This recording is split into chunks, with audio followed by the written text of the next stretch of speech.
o versículo 11.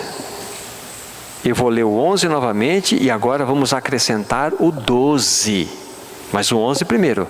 Amados, exorto-vos como a peregrinos e forasteiros, que sois, a vos absterdes das paixões carnais que fazem guerra contra a alma. Agora só.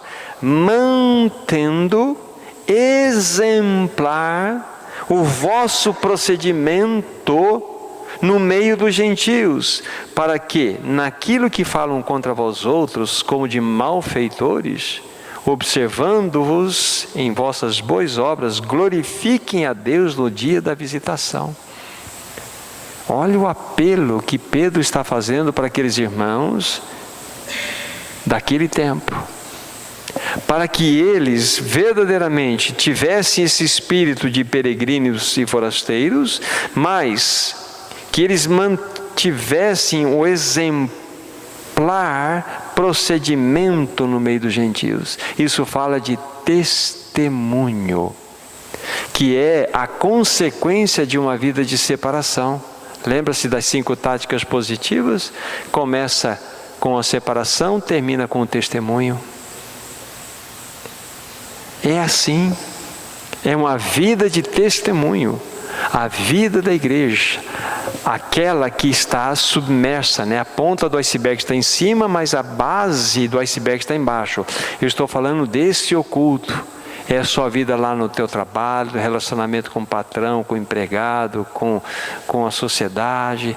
É ali que você tem que manter um exemplar procedimento. De manhã nós falamos, você e eu somos uma carta. Nós podemos estar mostrando um borrão, as pessoas vão ler um borrão em nós, ou vão ler Cristo em nós. Mas para que Cristo seja lido em nós, lógico, o andar da cruz. Lembre-se daquele diálogo que eu criei aqui. Senhor, eu quero viver uma vida de separação. Pois é, você quer? Então olhe para os meus olhos, negue a si mesmo, tome a sua cruz e venha após mim. Pois é a única forma de nos tornarmos discípulos dele, seguidores dele. Consequentemente, é o único modo que nós vamos manter um exemplar procedimento no meio dos gentios. A vida da igreja está relacionada com a nossa vida lá fora. Isso aqui é o reunir da igreja. A vida da igreja está lá fora. Infelizmente, a igreja, ela, a partir especial, na minha concepção, a partir do século, penso século XVIII, quando houve aquele movimento filosófico do iluminismo, a igreja perdeu muito no que tange ao seu testemunho. Até então, por mais de 1500 anos, a igreja tinha um testemunho áureo dentro de toda a humanidade. Não que toda a humanidade fosse cristão temente a Deus, mas os princípios regentes que governavam a humanidade eram cristãos. Tanto a família, como a moralidade, quanto os valores, quanto a verdade. Isso tudo, essas coisas adivinham da realidade cristã, do pensamento cristão. Mas quando, e isso era uma coisa notória, era inadmissível um homem se levantar e falar assim, não existe Deus, não existia essa possibilidade de um ateu. O primeiro ateu surgiu no século XVIII, final do século XVII e início do século XVIII, declarado. Por quê? Porque havia um testemunho.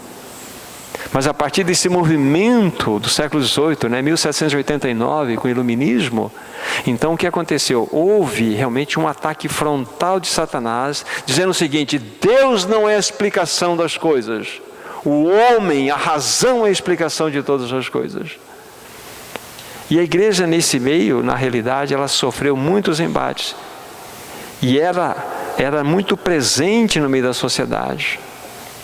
E com esse ataque, o que a igreja fez? Ela recuou-se para dentro de si mesma, ou seja, e simplesmente, isso invade século XVIII, depois século XIX em especial, o que aconteceu? Os maiores movimentos de envio de missionários aconteceram no século XIX. depois do século XX um pouco. E por que aconteceu isso? A igreja se fechou dentro de si e ela começou então a ter a estratégia de enviar missionários. E ela, dentro da sociedade onde ela se encontrava, perdeu a força, perdeu o impacto cultural, perdeu o impacto de vida. Ou seja, a igreja simplesmente ela se tornou um movimento de reunião. A sociedade já não tinha mais o impacto da presença da igreja. Isso aconteceu ao longo da história. E hoje o que nós vemos? Uma dicotomia.